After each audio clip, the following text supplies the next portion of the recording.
სიმრავლე. სიმრავლე არის სხვადასხვა ობიექტთა ერთობლიობა. მაგალითად, ქვეყნების სიმრავლე, მდინარეების სიმრავლე, ადამიანთა სიმრავლე და ასე შემდეგ.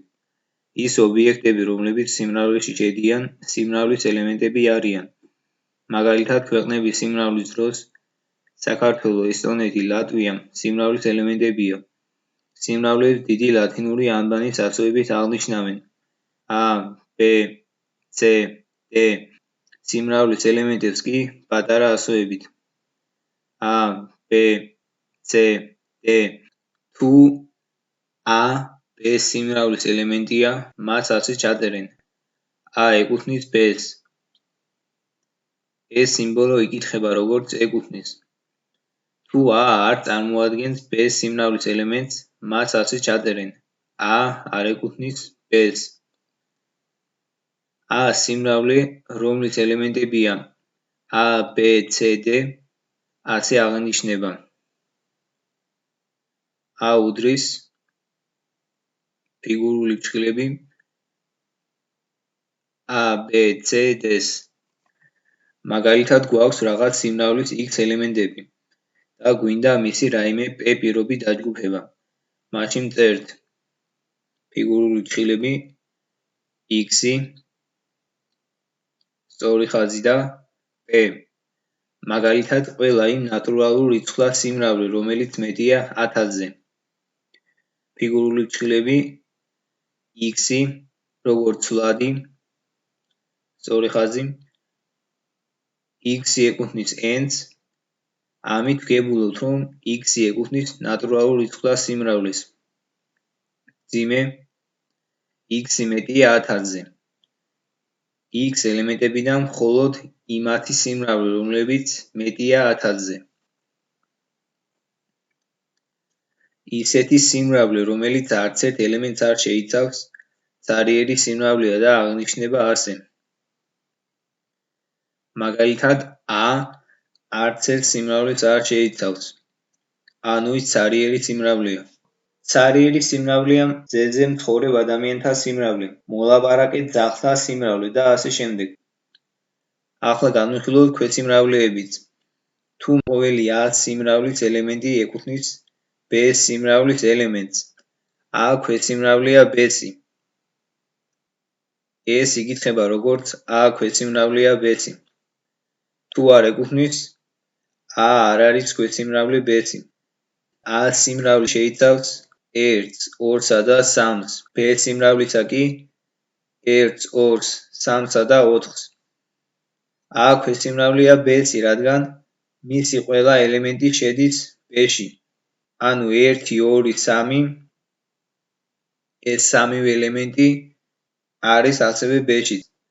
ასეთ შემთხვევაში უფრო ზუსტი იქნება ვთქვათ, რომ A საკუთრივი ქვეციმრავლეა B-ში, რადგან არსებობს B-ს ისეთი ერთი ელემენტი მაინც, რომელიც A-ში არ შედის. ამ შემთხვევაში მხოლოდ 4. კიდევ ერთი მნიშვნელოვანი რამ. ძლიერი სიმრავლე ნებისმიერი სიმრავლის ქვეციმრავლეა. ძლიერი სიმრავლე ქვეციმრავლეა A-ში. ძლიერი სიმრავლე ქვეციმრავლეა B-ში. თუ A ქვეციმრავლეა B-ში და B ქვეციმრავლეა A-ში, მაშინ A უდრის B-ს. A ელემენტი შედგება რიცხვებისგან 1, 2, 3. B კი შემდეგი რიცხვებისგან 3, 2, 1. A ქვეციმრავლეა B-ში და B ქვეციმრავლეა A-ში, ანუ A უდრის B-ს. ნებისმიერი სიმრავლე თავის ქვეციმრავლეა. მაგალითად, A ელემენტი შედგება ციფრებისგან 1 და 2 და იგივე A ელემენტი შედგება ციფრებისგან 1 და 2. A ქვეციმრავლეა A-ში.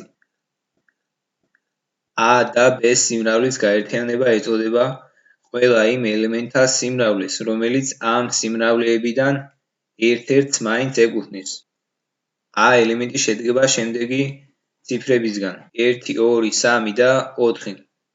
B კი შემდეგი ციფრებისგან 2, 5, 7 და 9. A-ს გაერთიანება B-სთან იქნება 1, 2, 3, 4, 5, 7 და 9. ერთსა და იმავე რიცხვს მხოლოდ ერთხელ წერთ. 10 შეიცავს 2-ს და b-ც შეიცავს 2-ს, მაგრამ ამ ორს მხოლოდ ერთხელ წერთ. a და b სიმრავლეების თანაკვეთა ეწოდება ყველა იმ ელემენტთა სიმრავლეს, რომელიც ამ სიმრავლეებიდან ორივეში შედის. a-ს თანაკვეთამ b-სთან. a სიმრავლე შედგება რიცხვებისგან 9, 11, 17. b კი შემდეგი რიცხვებისგან 7, 13, 17. a-ს თანაკვეთა b-სთან კი იქნება მხოლოდ 17, რადგან ეს ერთადერთი რიცხვია, რომელიც ორივესთვის საერთოა. ორ სიმრავლეს თანაუკვეთი ეწოდება, თუ მათი თანაკვეთა ცარიერი სიმრავლეა. a ელემენტი შედგება ციფრებისგან 3, 5 და 7. b ელემენტი შემდეგი ციფრებისგან 2, 4 და 6. a-ს თანაკვეთა b-სთან არის ცარიერი სიმრავლე და ამ ორ სიმრავლეს თანაუკვეთი სიმრავლეები ეწოდება. a და b სიმრავლეების სხვაობა ეწოდება a-ს ყველა იმ ელემენტთა სიმრავლეს, რომელიც b სიმრავლეს არ ეკუთვნის. აღინიშნება ასე: a-ს გამოკლებული b. თუ a ელემენტი შედგება რიცხვებისგან 10, 20, 30, 54, b შემდეგი რიცხვებისგან 10, 20, 25, 35, მაშინ a-ს გამოკლებული b იქნება 30 და 44, რადგან 10 და 20 b სიმრავლეში შედის, ხოლო 30 და 44 არა. 25 და 35 კი a-ში არ შედის, ამიტომ ეს ორი რიცხვი ჩვენ არ გვაინტერესებს, როდესაც a-ს ვაკლებთ b-ს. ახლა b-ს გამოვაკლოთ a, მაშინ დაგვრჩება მხოლოდ 25 და 35, რადგან 10 და 20 ორივესთვის საერთოა და ასე ვთქვათ ბათილდება, ხოლო 30 და 44 b-ში არ შედის, ამიტომ ეს ორი რიცხვი არ გვაინტერესებს. 25 და 35 კი b-ში შედის და a-ში არ შედის. რჩება მხოლოდ ეს ორი რიცხვი. გადანაცვლებადობა: a-ს გაერთიანება b-სთან იგივეა, რაც b-ს გაერთიანება a-სთან და a-ს თანაკვეთა b-სთან იგივეა, რაც b-ს თანაკვეთა a-სთან. მნიშვნელობა არ აქვს, თუ როგორი თანმიმდევრობით დავწერთ მათ. მაგალითად, a სიმრავლე შედგება შემდეგი რიცხვებისგან 100, 200 და 300. b კი შემდეგი რიცხვებისგან 200, 400 და 100. a-ს გაერთიანება b-სთან უდრის 100, 200, 300 და 400. b-ს გაერთიანება a-სთან კი უდრის 100, 200, 300 და 400.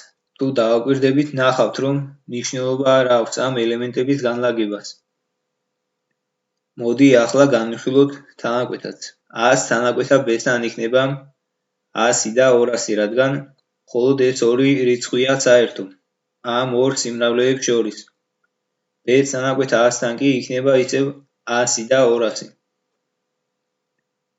ჯგუფდებადობა: a-ს გაერთიანება b-ს გაერთიანება c-სთან ტოლია a-ს გაერთიანება b-სთან გაერთიანება c-სთან. ასევე a-ს გაერთიანება b-ს გაერთიანება c-სთან ტოლია a-ს გაერთიანება c-სთან გაერთიანება b-სთან. a-ს თანაკვეთა b-ს თანაკვეთა c-სთან ტოლია a-ს თანაკვეთა b-სთან თანაკვეთა c-სთან. და ასევე a-ს თანაკვეთა b-ს თანაკვეთა c-სთან ტოლია a-ს თანაკვეთა c-სთან თანაკვეთა b-სთან. მოდი ავიღოთ მაგალითი. a სიმრავლე შედგება ციფრებისგან 1, 2 და 3. b სიმრავლე მოიცავს 1, 2, 3 და 4. c კი 1 და 2. ვაჩვენოთ, რომ a-ს გაერთიანება b-ს გაერთიანება c-სთან ტოლია a-ს გაერთიანება b-სთან გაერთიანება C-სთან. პირველ რიგში ნახოთ თუ რისი ტოლია B-ს გაერთიანება C-სთან. C შედგება მხოლოდ ორი ელემენტისგან, 1 და 2, რომელიც B-შიცაა მოცემული. ამიტომ მათი გაერთიანება იქნება 1 და 2 და ამავდროულად 3-ც და 4-ც, რადგან გაერთიანების დროს ერთსა და იმავე რიცხვს მხოლოდ ერთხელ ვწერთ. ახლა დავწეროთ A-ს გაერთიანება B-ს გაერთიანება C-სთან. B-ს გაერთიანება C-სთან. აქ მივიღეთ შემდეგი ციფრები: 1, 2, 3 და 4. A შედგება შემდეგი ციფრებისგან: 1, 2 და 3. მათი გაერთიანება კი იქნება 1, 2, 3 და 4. მარჯვენა მხარეს გვაქვს მოცემული A-ს გაერთიანება B-სთან. A არის 1, 2 და 3, B კი 1, 2, 3 და 4. ამიტომ A-ს გაერთიანება B-სთან იქნება 1, 2, 3 და 4. C-ს გაერთიანება A-ს გაერთიანება B-სთან. A-ს გაერთიანება B-სთან მივიღეთ 1, 2, 3 და 4. C არის 1 და 2. მათი გაერთიანების შედეგად კი გვექნება 1, 2, 3 და 4. კიდევ ერთხელ დავიმახსოვროთ, რომ ერთსა და იმავე ციფრებს, რიცხვებს წერთ მხოლოდ ერთხელ. A-ს გაერთიანება B-ს გაერთიანება C-სთან ტოლია A-ს გაერთიანება C-სთან გაერთიანება B-სთან. ესე ზუსტად ანალოგიურად კეთდება და ეს მაგალითი თქვენ თვითონ მოსინჯეთ.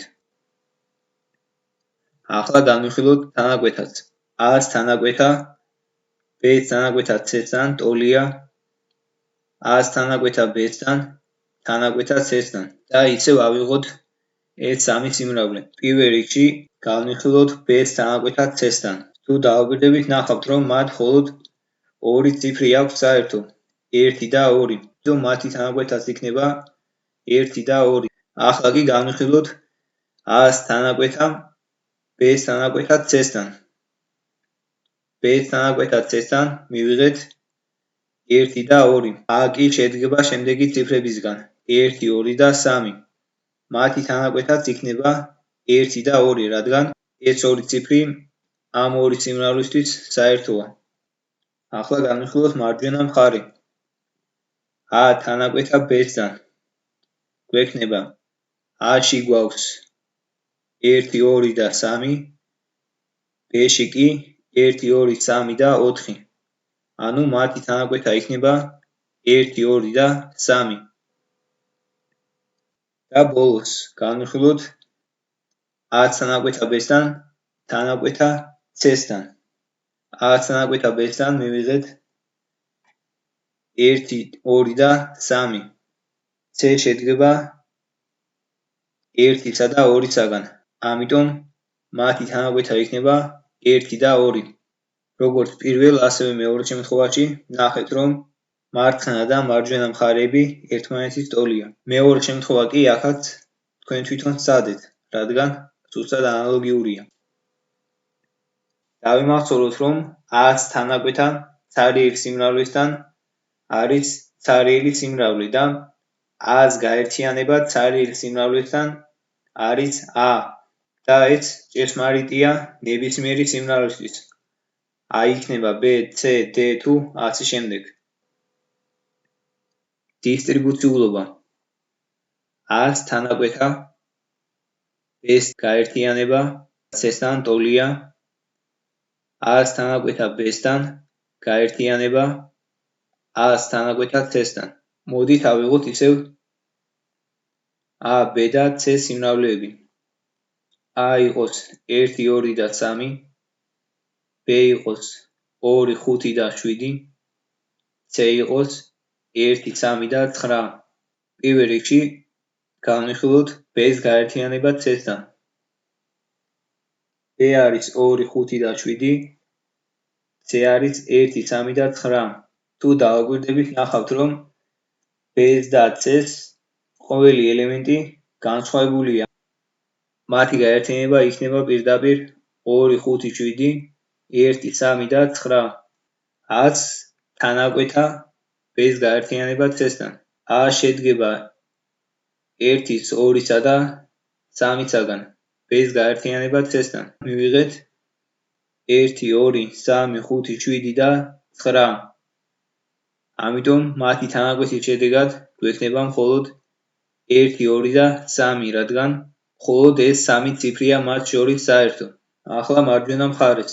a-ს თანაკვეთა c-სთან. ამ ორი სიმრავლედან საერთოა მხოლოდ 1 და 3. b-ს გაერთიანება a-ს თანაკვეთა c-სთან.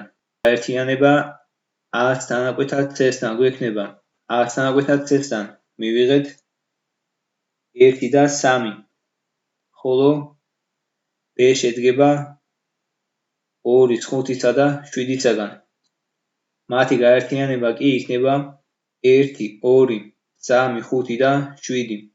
არის 1, 2 და 3, ხოლო b-ს გაერთიანება a-ს თანაკვეთა c-სთან მივიღეთ 1, 2, 3, 5 და 7.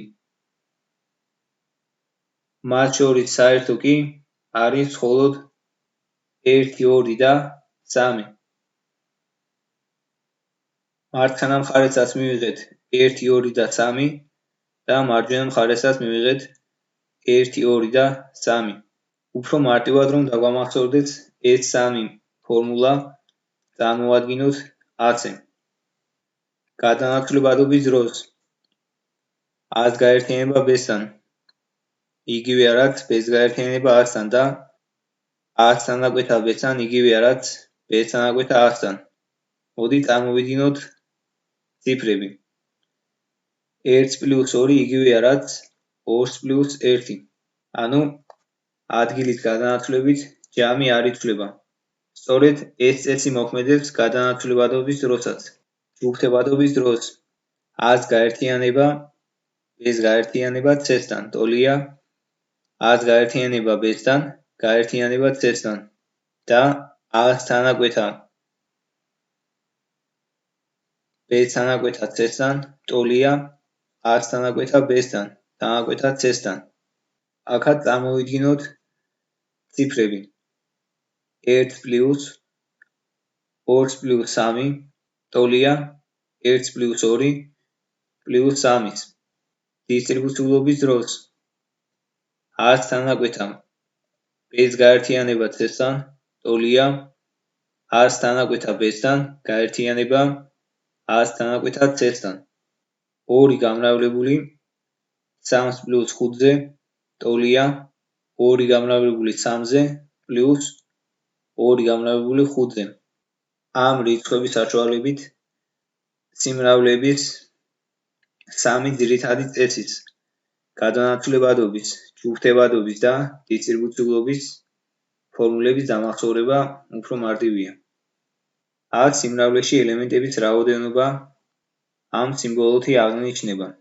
მაგალითად, უდრის 1, 3, 5 და 7 სიმრავლისთვის n-ი 100 უდრის 4-ს, რადგან 4 ელემენტს შეიცავს სიმრავლე. სიმრავლეების მარტივად წარმოსადგენად გამოიყენება ვენის დიაგრამები. თუ გვაქვს 2 არაცალიერი სიმრავლე a და b, არც a არის b-ს ქვეციმრავლე და არც b არის a-ს ქვეციმრავლე. ესე იგი, არც a ელემენტები შედის სრულად b-ში და არც b-ს ელემენტები შედის სრულად a-ში. ამათანავე, როცა a-ს თანაკვეთა b-სთან არ უდრის ცალიერ სიმრავლეს, მაშინ მათ ურთიერთდამოკიდებულებას წრეებით ასე წარმოვადგენთ. a-ს თანაკვეთა b-სთან გვექნება 2 წრე და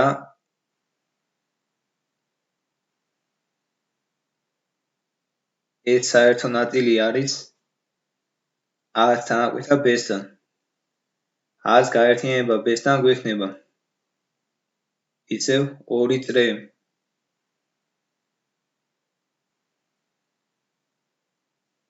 და მთლიანად ეს ნაწილი არის a-ს გაერთიანება b-სთან. n-ი a-ს გაერთიანება b-სთან. ანუ A-ს გაერთიანება B-სთან სიმრავლის ელემენტთა რაოდენობა. ეს ტოლია n-ი 100 პლუს n-ი B-სი მინუს n-ი A-ს თანაკვეთა B-სთან. ბოლოს იმიტომ ვაკლებთ, რომ ციფრები არ განმეორდეს. მოდით მოვიყვანოთ მაგალითი, რომ უკეთ ვნახოთ. A იყოს 1, 2, 3, 4 და 5. B იყოს 2, 4, 5 და 7. მაშინ n-ი 100, ანუ A ელემენტების რაოდენობა იქნება 5. ხოლო n-ი B-სი, B ელემენტების რაოდენობა იქნება 4. ანუ A-ში გვაქვს 5 ელემენტი, B-ში კი 4 ელემენტი. n-ი A თანაკვეთა B-სთან ტოლია 3-ის, რადგან A და B სიმრავლეებისთვის საერთოა მხოლოდ 3 ელემენტი. ესენია 2, 4 და 5. მოდი ახლა ავიღოთ A-ს გაერთიანება B-სთან. ეს იქნება 1, 2, 3, 4, 5 და 7. თუ A ელემენტებისა და B ელემენტების რაოდენობას შევკრებთ, n-ას პლუს n-b გვექნება 9, რადგან ელემენტები ორჯერ მეორდება. როცა მათ თანაკვეთას ვაკლებთ, ამ პრობლემას თავიდან ვიცილებთ. მართლაც 5 პლუს 4 მინუს 3 უდრის 6. და აქაც A გაერთიანება B-სთან მივიღეთ 6 ელემენტი.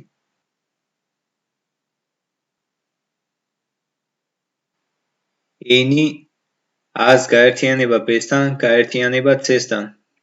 ეს ტოლია n-100 პლუს n-B-სი პლუს n-C-სი მინუს n-ი A თანაკვეთა B-სთან მინუს n-ი A თანაკვეთა C-სთან მინუს n-ი B თანაკვეთა C-სთან და პლუს n-ი A თანაკვეთა B-სთან თანაკვეთა C-სთან.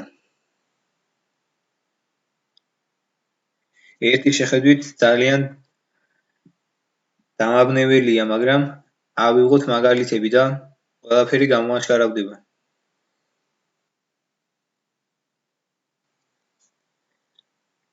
A ელემენტი იყოს 1, 2 და 3, B 2, 3 და 4, C 1, 2, 5 და 9. n-ი A გაერთიანება B-სი გაერთიანება C-სი გვაქვს მოცემული მარცხენა მხარეს, ამიტომ მოდით ჯერ ეს ნაწილი გამოვიყვანოთ. ჯერ დავაკვირდეთ A-ს გაერთიანებას B-სთან. მათი გაერთიანების შედეგად გვექნება 1, 2, 3 და 4 და მათი გაერთიანება გავაერთიანოთ C-სთან. მივიღებთ 1, 2, 3, 4, 5 და 9. ანუ თუ დავითვლით, ვნახავთ, რომ ჯამში გვაქვს 6 ელემენტი და მარჯვენა მხარესაც უნდა მივიღოთ 6 ელემენტი. n-ი 100 ტოლია 3-ის, რადგან A შედგება 3 ელემენტისგან, n-ი B-სი ტოლია 3-ის, რადგან B შედგება 3 ელემენტისგან, n-ი C-სი ტოლია 4-ის, რადგან C შედგება 4 ელემენტისგან, n-ი A თანაკვეთა B-სთან იქნება 2 და 3, ანუ 2 ელემენტი. n-ი A თანაკვეთა C-სთან იქნება 1 და 2, ანუ ისევ 2 ელემენტი. n-ი B თანაკვეთა C-სთან იქნება მხოლოდ 2, ანუ 1 ელემენტი. მოდით ახლა შევკრიბოთ ეს ყველაფერი და გავუტოლოთ მარცხენა მხარეს. გვექნება 6 უდრის 3 პლუს 3 პლუს 4 მინუს 2 მინუს 2 -1-ს, 6 უდრის 5-ს, რაც არასწორია. გამოვრჩა ერთი რამ. უნდა დაგვემატებინა n a თანაკვეთა b-სი თანაკვეთა c-სი. ჩვენ როდესაც განვიხილეთ n a გაერთიანება b-სთან, მაშინ პირველი და მეორე ელემენტების რაოდენობაც ერთმანეთს ვუმატებდით და მათ თანაკვეთად ვაკლებდით.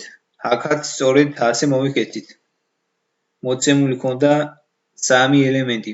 ამ ელემენტების რაოდენობები ერთმანეთს დავუმატეთ და ამ სამივე ელემენტს შორის სამივე შემთხვევაში თანაკვეთები 100 b-სთან, 100 c-სთან და b-ი c-სთან გამოვაკელით, მაგრამ არ მივიღეთ სწორი პასუხი და რატომ? როდესაც მოცემული გვაქვს 3 ელემენტი და ვაკლებთ ამ სამივე ელემენტის თანაკვეთას ერთმანეთს, მაშინ ამ თანაკვეთაში არსებულ ელემენტს, რომელიც სამივესთვის საერთოა, ვაკლებთ 3-ჯერ და ეს ელემენტი უკვე აღარ გვაქვს. A-სთვის, B-სთვის და C-სთვის საერთო იყო 2. ჩვენ ეს 2 გამოვაკელით 3-ჯერ. რადგან ორიანი შედიოდა როგორც A-ს თანაკვეთა B-ში, ასევე A-ს თანაკვეთა C-ში და B-ს თანაკვეთა C-შიც. ამიტომ როცა ჩვენ n A-ს თანაკვეთა B-სთან, n A-ს თანაკვეთა C-სთან და n B-ს თანაკვეთა C-სთან გამოვაკელით, ეს ორიანიც გამოვაკელით 3-ჯერ და ორიანი აღარ დარჩა გაქრა. ამიტომ ამ 3 სიმრავლის თანაკვეთა უნდა დავუმატოთ. A-ს თანაკვეთა B-სთან, თანაკვეთა C-სთან უდრის 2-ს და n A-ს თანაკვეთა B-სთან, თანაკვეთა C-სთან ტოლია 1, რადგან ამ 3 ელემენტის თანაკვეთაში არის მხოლოდ ერთი ელემენტი, 2, რომელიც არის სამივესთვის საერთო.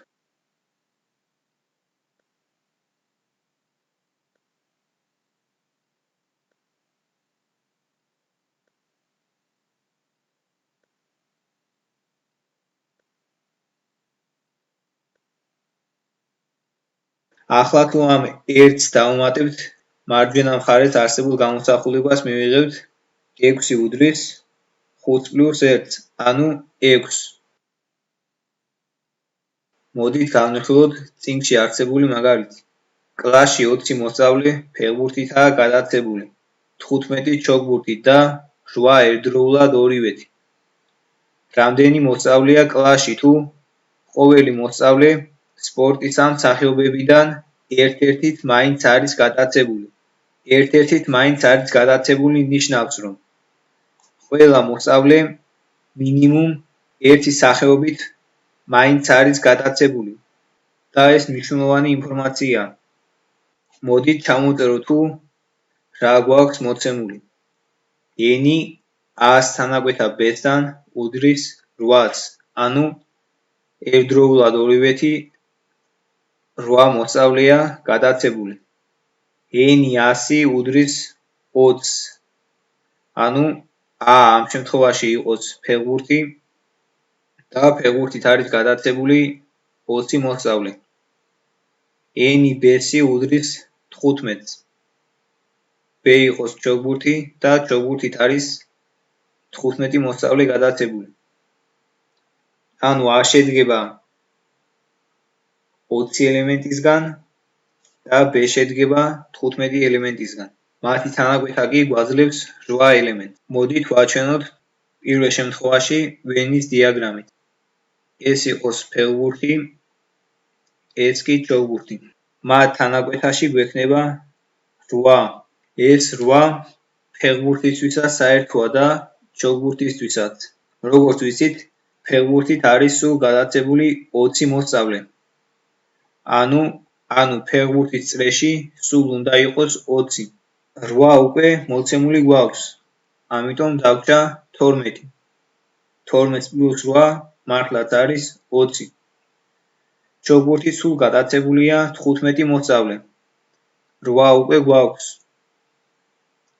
და უნდა დავწეროთ 7, რადგან 8 + 7 უდრის 15-ს. თუ შევკრებთ 12 + 8 პლუს 7 მივიღებთ 27. სულ კლასში არის 27 მოსწავლე. ახლა გამოვიყვანოთ მეორე ხერხითაც. გვაინტერესებს სულ რამდენი მოსწავლეა კლასში, ანუ გვაინტერესებს n-ი A-ს გაერთიანება B-ს. და ფორმულის მიხედვით თუ გავიხსენებთ n-ი A-ს გაერთიანება B-ს იგივეა რაც n-ი 100 პლუს n-ი B-ს მინუს n-ი A-ს თანაკვეთა B-ს. პირდაპირ გვექნება n-ი 100 უდრის 20, n-ი B-ს უდრის 15, ხოლო n-ი A თანაკვეთა B-ს უდრის 800. 20 პლუს 15 არის 35, მინუს 8 კი უდრის 27. აქაც მივიღეთ 27. შესაბამისობა ეკვივალენტურ სიმრავლეებში. A და B სიმრავლეებია მოცემული. A სიმრავლის ყოველ A ელემენტს შეესაბამება B სიმრავლის ერთადერთი ელემენტი. ამ შემთხვევაში ამბობენ, რომ მოცემულია შესაბამისობა A სიმრავლისა B სიმრავლეში. B-ს უწოდებენ A ელემენტის შესაბამის. მაგალითად, A სიმრავლე შედგება ციფრებისგან 1, 2, 3 და 4. მოდით ავიღოთ რაღაც შესაბამისობა A სიმრავლისა B სიმრავლეში. მაგალითად, F A ელემენტისა უდრის A-ს პლუს 1-ს. ანუ A-ს ელემენტებს შეესაბამება მათზე ერთით მეტი B-ს ელემენტი. მაშინ F1-ისა უდრის 2-ს, F2-ისა უდრის 3-ს, F3-ისა უდრის 4-ს, F4-ისა უდრის 5-ს. ანუ B ელემენტები შედგება ამ ციფრებისგან 2, 3, 4 და 5, რადგან B-ს ელემენტები A-ს ელემენტებზე ერთით მეტი იყო. ამ შესაბამისობის მიხედვით F100 უდრის A-ს პლუს 1-ს.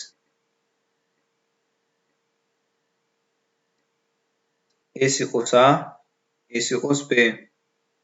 ანუ 1 გადადის 2-ში, 2 გადადის 3-ში, 3 გადადის 4-ში, 4 გადადის 5-ში. როგორც ხედავთ, A სიმრავლის ყოველ ელემენტს B სიმრავლის ერთადერთი ელემენტი შეესაბამება. ეს არის შესაბამისობის ერთ-ერთი მაგალითი. A და B სიმრავლეებს შორის შესაბამისობას ეწოდება ურთიერთცალსახა, თუ A სიმრავლის ყოველ ელემენტს შეესაბამება ერთადერთი ელემენტი B სიმრავლიდან და B სიმრავლის ყოველი ელემენტი შეესაბამება A სიმრავლის ერთადერთ ელემენტს. ასეთი შესაბამისობა შეგრძევადია. ამ დროს A და B-ს ელემენტთა რაოდენობა ტოლია. A იყოს 1, 2 და 3. მოცემული გვაქვს შესაბამისობა. F-ი A ელემენტისა უდრის 3 A-ს. მაშინ F1-ისა იქნება 3, F2-ისა იქნება 6, F3-ისა იქნება 9. რადგან F-A უდრის 3 A-ს, უნდა მივიღოთ 3-ჯერ მეტი. A-ს ყოველ ელემენტს, როგორც ხედავთ, B-ს ერთადერთი ელემენტი შეესაბამება და B-ს ელემენტები იქნება 3, 6 და 9. მოდი ახლა ავიღოთ პირიქით. შესაბამისობა იყოს B-დან A-ში. მაშინ ამ მაგალითის საფუძველზე F B ელემენტისა იქნება B მესამედი. ანუ B ელემენტი, რადგან 3-ჯერ მეტი იყო, აქ B მესამედი არის A ელემენტი, ამიტომ A ელემენტი იქნება 3-ჯერ ნაკლები B-ზე. F3-ისა იქნება 1, F6-ისა იქნება 2, F9-ისა იქნება 3. აქაც როგორც ხედავთ, B-ს ყოველ ელემენტს A-ს ერთადერთი ელემენტი შეესაბამება. ასე შესაბამისობა შეგრძევადია და მას ურთიერთცალსახა შესაბამისობა ეწოდება. თუ მათ შორის შეიძლება ურთიერთცალსახა შესაბამისობის დამყარება სიმრავლეს ეწოდება ეკვივალენტური და წერენ A ეკვივალენტურია B-ს. A სიმრავლეს ეწოდება სასრული თუ იგი ცარიელია ან სადღაც თავდება. მაგალითად, A უდრის 1, 2, 3, 4 და ასე შემდეგ 10,000-მდე. ბოლო ელემენტია 10,000 და აქ თავდება, ამიტომ იგი არის სასრული. A სიმრავლეს ეწოდება უსასრულო თუ იგი არ თავდება. მაგალითად, ნატურალური ცხრა სიმრავლე, რომელიც იწყება 1-დან და გრძელდება უსასრულობამდე. იგი არ თავდება, ამიტომ უსასრულოა.